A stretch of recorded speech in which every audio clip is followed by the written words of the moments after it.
Grab your Bible and a Diet Mountain Dew because it's time for the Brother Byron podcast.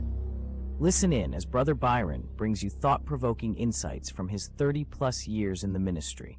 Now here's Brother Byron. Hello, friends. This is Brother Byron on this marvelous Monday. Hope you're having a great day today. Mine has been okay. I am on my lunch break right now from work, so been working for a few hours this morning. The weather outside today is it's unseasonably warm, and it's raining. It rained all day yesterday, and it's going to rain most of the day today, off and on. But it's unseasonably warm for December for this area. We're supposed to have a high today of 62 degrees. That's 17 Celsius, and a low of 55 tonight, which is 13 Celsius. That's a big difference from what our average is for this time of year. Our average is the high of 50, which is 10 Celsius, and an average low of 34 degrees, which is 1 Celsius. So a lot of difference here in the weather right now. Of course, being East Tennessee, you never know what's going to happen. They just kind of guess at the weather of what's happening. I know they have all these radar models and Doppler, radar and everything, but really, I believe most of that stuff, they're just guessing at it. The bad part is they forecast right now that by the end of this week, our high is only going to be 36, which is 2.2 Celsius, and our low is 21 degrees at night, minus 6.1 Celsius. So what's going to happen is everybody's going to get sick. You can't just have warm temperatures one day and the next day freezing. It's going to mess with everything. Those germs get out there and get active, and then you get breathing all that air and that cold air, and between it all, you get sick. Just in time for Christmas. And that seems to be the case a lot of times for our family, especially. Our daughters get sick very easily, or at least my youngest. She's sick right now and was sick a week ago. And it's because she don't bundle up when she goes out when it's cold. She's real warm-natured, and so she'll go out without a jacket, and it's below freezing. And despite, us telling her, look, you need to bundle up, you're going to get sick, and she does it anyway. So, can't do much about that. But anyhow, I mentioned last week, I want to give everybody a heads up on this. I'm excited about it. But last week, I had the podcast. I called it, I believe, the Martyn Lloyd-Jones Fanboy Podcast. That was on Friday, I believe. Anyhow, and I told you that I had a great desire to be able to get that 14-volume set of Martyn Lloyd-Jones commentary on the book of Romans. And I explained how expensive that they are. And I've kind of been reluctant to buy those because of the exorbitant price that they are. Now, I realize that things cost money, and they can't give things away, but that it was just so high, I just never could pull the trigger on getting those. Well, I want you to know the Lord has blessed me, and I was able to go ahead and order that set of books. So I placed the order a couple of nights ago at Banner of Truth website. They are the ones that publish the books. And they're supposed to ship within 7 to 10 days with no guarantee before Christmas, they said.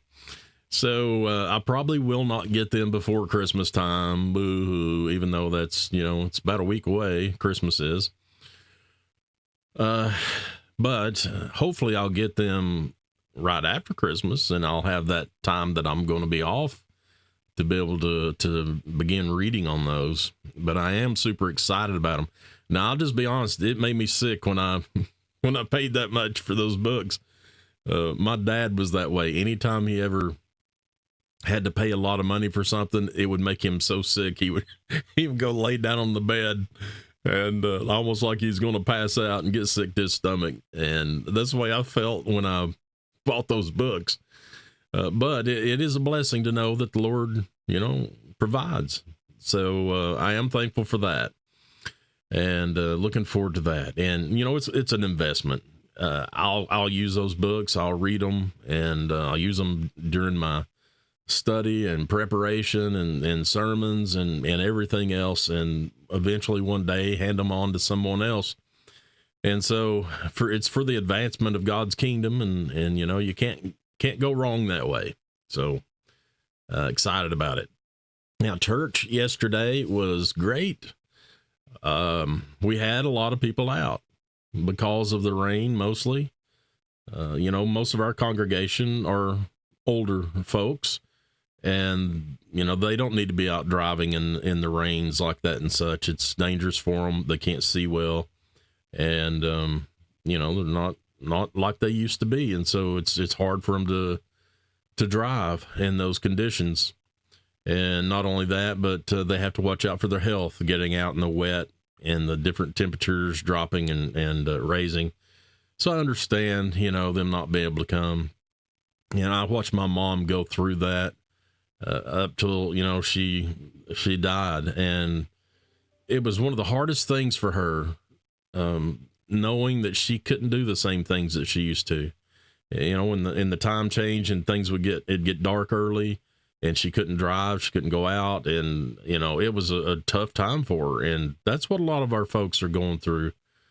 So we did have several out, but we still had a wonderful service. God greatly blessed our service yesterday at Northside. We had some fantastic singing. Sister Mary Ann started us out with one of my favorite songs. I used to lead it a lot back when I was the song leader at another church. Page 190, Somebody Loves Me. That's in the inspiration hymnal. And then she sung just a small portion of a song, Oh, Come On, Ring Those Bells, I believe is the name of it. I'd heard it before. I'd never heard anybody sing it, at church, but it was good. She did a good job. And then we were really surprised and happily surprised. Sister Teresa got up and sang. First time I've heard her sing by herself. And she got up and sang Away in a Manger. And boy, she did a great job. I told her after the service, I said, I didn't know you was kin to Loretta Lynn. She did good. And we had a couple of our usuals that usually sing were not there. Sister Helen was out, and so was Sister Darlene. Brother Scott got up and sung. The sun's coming up in the morning, did a great job. And then my wife and I, Mary, we sang Beautiful Star of Bethlehem. We have always sung that song with our family, so I always sing, different parts. I'd sing bass most of the time because I'm a bass. But Mary and I together, I had to lead it, and she sung alto. And, we did fine except for the print that we had them in a little Mull's hymn book, and the print was so small, neither one of us could hardly see it. And so we messed up a few times on the words because we couldn't see them. So I'm going to enlarge that and, put it on my copy machine and enlarge it and print it out so we can see the thing next time. But enjoyed all the singing yesterday. And then the Lord allowed me to preach a message from Matthew chapter 1, verses 18 through 25, which talks about Emmanuel, God with us. And that's what I named the message. And we looked at three things from that text. What does God with us mean? Why does it matter? And how should we respond? And we covered all three of those things in the message, and I could feel the Lord's presence. He helped me tremendously preach that message. I don't believe I've ever preached that particular message. I've preached out of that text a few times, but not in the way that I did yesterday. But the Lord was there with us all through the service. There was some gifts exchanged. Mary and I had bought gifts for everyone in the church, and it's a nice coffee mug with the church name on it, and we gave everyone one of those, along with I've got this. Where have I got it here? Mess things up, aren't I? I put one of these little candy cane tracks in there. I got these last week from Moments with the Book. That's a good place. If you want to order Bible tracts, that's a really good place to do it. Good price. They're fast. And they've got King James Version. So I get tracts from them, and I get them from Sword of the Lord because I can rely on those two places to get King James tracts. But this is just about the story of the candy cane, just, J's for Jesus. The shape is a shepherd's staff. It has the red stripes, the blood of Christ, and put two together, it's like a heart. And then the sweetness is the sweet forgiveness of Jesus. And so there's a candy cane gospel printed on the back that you could share with people. But we put one of these in each cup, and also a little candy cane. I'd show you one of those, but I've ate them all. No, I didn't really. They're still at the church. I bought a box of 50, and we put them in those cups. But so yeah, had a great day at church, and then we came home, and Mary had cooked a pork roast all night long. And, the smell of those things cooking, it just, oh man, it's about enough to make you go crazy. Your mouth waters. But we come home, and for dinner we had, and if you don't know this, lunch is dinner here where we're from. And then dinner is supper. Most of the world says dinner for the evening message or the evening meal, but we say dinner for the lunch meal, unless I'm at work, and then at work it's lunch. Oh well. Anyway, for dinner yesterday, or as some people like, lunch, my son Matthew came over, so he was here along with our youngest daughter and our adopted daughter Allison. She was here. So we had pork roast, Mary mashed potatoes and green beans and macaroni and cheese and gravy. And, that's good stuff. And really enjoyed that. So I've got to make it through this week before I can be off from my secular job, where I am a technical writer. That's what I do for a living. I write documents. I write knowledge articles, website articles. That's what I do for touchscreen monitors. I started out there 20 years ago in tech support, supporting our products, over the phone, through emails. And I did that for many, many years. And I eventually developed into the role of just being a technical writer. So I keep up our knowledge base and write articles. When new products come out, I get them and I examine them and write, articles for that, help guides, things like that. I also help out the first and second tiers in support whenever there's something they don't know the answer to, then I can help them out because I've been there for so many years. But if I can make it through Friday, then I'm off 12 days in a row, and that's real exciting. Christmas is going to, be here, and, I'm hoping those books come in. I'll get into those. If not, I've got a bunch of books I've not read yet. I've got to get in. Oh, speaking of that, now I blame Brother Jonathan on this. He got me back into the book, reading frame of mind. And so I keep getting books. I can't stop. And so I got this one. Look at that. Yeah. Another Martyn Lloyd-Jones book on the Christian life. Doctrine and Life as Fuel and Fire by Jason Meyer. I've not got to go through it yet, but it's got a foreword, I believe, from Joel Beakey, maybe. I believe that's who it was from. Anyway, it looks like it's going to be a really good book, and I'm excited about that one. And let's see, what else did I have? I believe that's all in all of that. So today is the 22nd anniversary of recognizing when my older sister, Pam, passed away.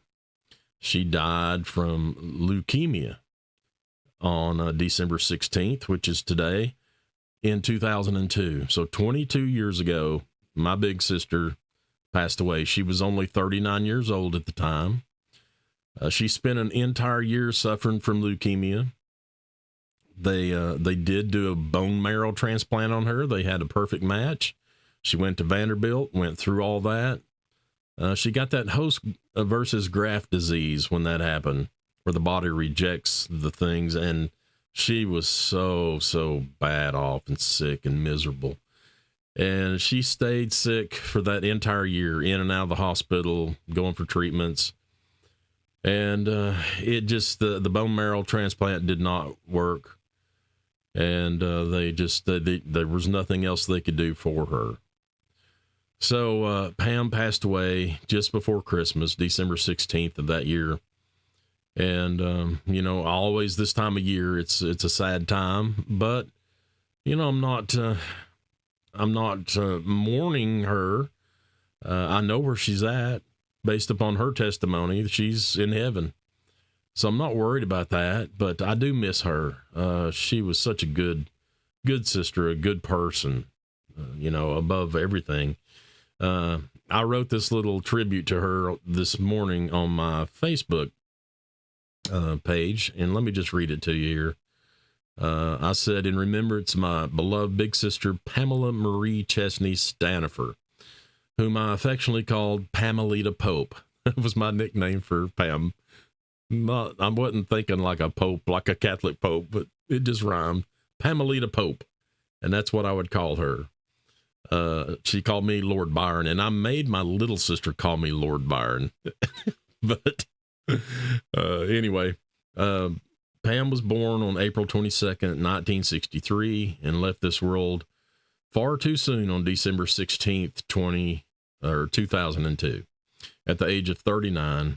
After bravely battling leukemia for a year, Pam left behind her devoted husband, Michael Stanifer, and their two children, Daniel and Amy. Pam was a gifted musician and singer who dedicated her talents to the Lord. She played the piano at church and sang gospel music with a passion that touched everyone who heard her. As children, Pam and I were very close and often got into mischief. I'll never forget the time we took a razor blade and sliced the tape and opened all our Christmas presents while Mom and Dad were out shopping. Then carefully rewrapped them to avoid getting caught. That did not end well, let me tell you. Our summers were filled with outdoor fun, playing games like Ghost in the Graveyard, Hide and Seek, and Red Light, Green Light. We must have ridden hundreds of miles on our bicycles, circling the front yard and driveway. I also loved to catch Granddaddy Longlegs and chase Pam around the yard with him. I could share stories about Pam all day, as the memories were created together are precious. I sure am missing her today. It's hard to believe that 22 years has passed since she went home to be with the Lord. I take comfort in knowing she is in heaven now, pain-free, and worshiping the Lord Jesus alongside Mom, Dad, Aunt Barbara, Granny, Papa, and all our loved ones who've gone on before us. Pam's life was a beautiful testament of faith, love, and music. Her memory lives on in our heart and in the hearts of everyone who knew her. So that was just a little tribute for my sister Pam, who I am missing today, something terrible. Like I said, we were very close, and she was just outstanding. So yeah, Pam has missed very much, but one day I'll get to see her again in heaven. And so at the end of this podcast, here's what I'm going to do. I've created just a little slideshow of pictures of Pam, and most of them is me and Pam.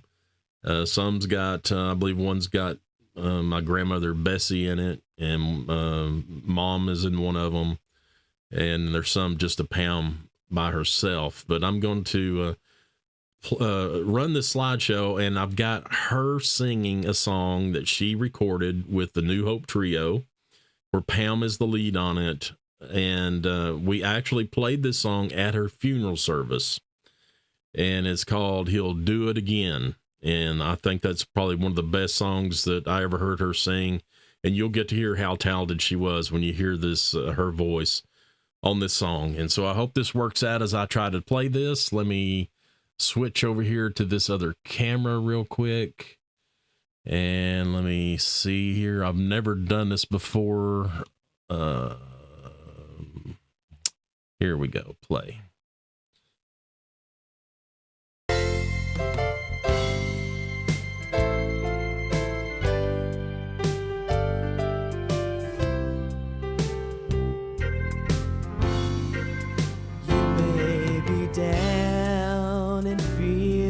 That God has somehow forgotten, that you are faced with circumstances that you can't get through. Right now it seems that there's no way out and you're going under. But God's proven time and time again, He'll take care of you,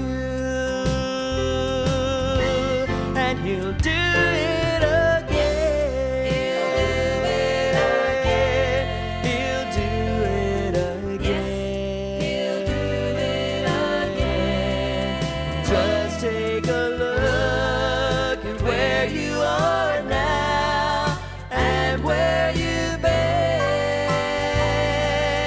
Hasn't He always come through for you?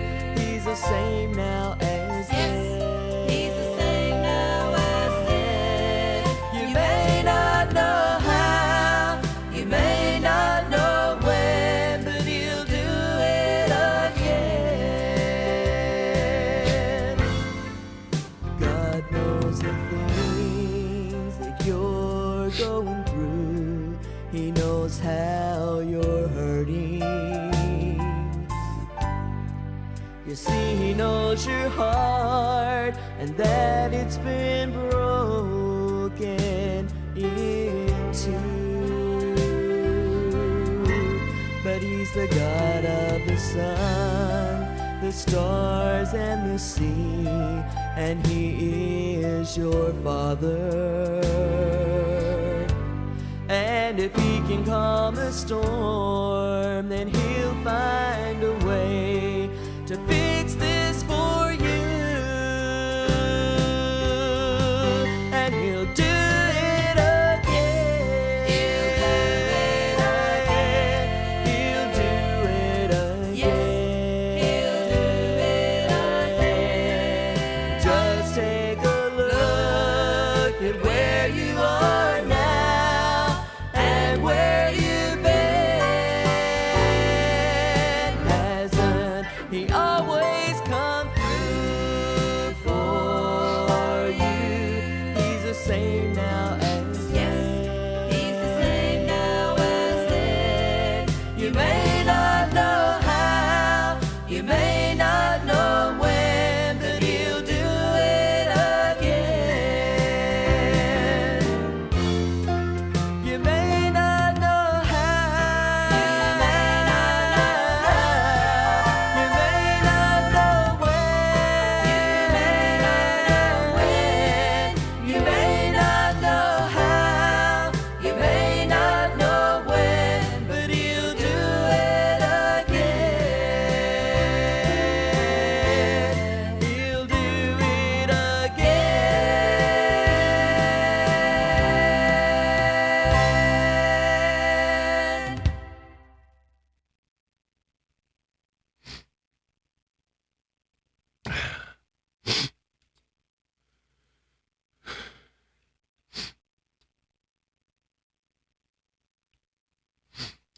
So that was my sister Pam, pictures there. And